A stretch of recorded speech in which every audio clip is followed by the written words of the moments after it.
کسی بھی فیملی میں جب کوئی نشے کا مریض ہوتا ہے تو گھر والے اپنی جو توقعات ہیں جو انہوں نے بچپن میں بہت اونچی رکھی ہوتی ہیں اپنے پیارے کے بارے میں، وہ توقعات ان اچھا کی شروع نیچے گرنے لگتی ہیں، جی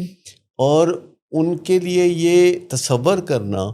کہ کسی مناسب منصوبے کے تحت قدم بہ قدم چلتے ہوئے ہمارا پیارا بہترین زندگی بنا سکتا ہے اور بحالی اور خوشحالی کی منزلیں طے کر سکتا ہے۔ دو لفظ ہیں یہاں بنیادی طور پہ۔ ایک لفظ ہے بحالی، ہوں، جس کا مطلب ہے کہ ان تکلیفوں کا ازالہ ہو جائے جی جن تکلیفوں کی وجہ سے وہ علاج میں آیا تھا، اور ایک ہے خوشحالی۔ ہوں، خوشحالی سوبرائٹی یا ریکوری کو کہا جاتا ہے،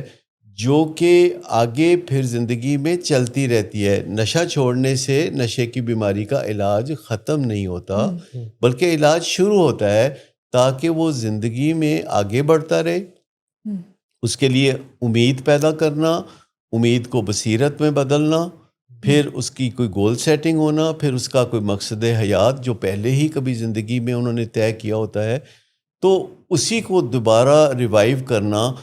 اور بیچ میں یہ جو بیڈ پیچ آیا ہے، اس بیڈ پیچ کو ذرا سائڈ پہ رکھ کے نئے سرے سے منصوبہ بندی کرنا کہ کیا کھو گیا ہے، کیا بچ گیا ہے، اور کیا تعمیر نو میں آپ کردار ادا کر سکتے ہیں۔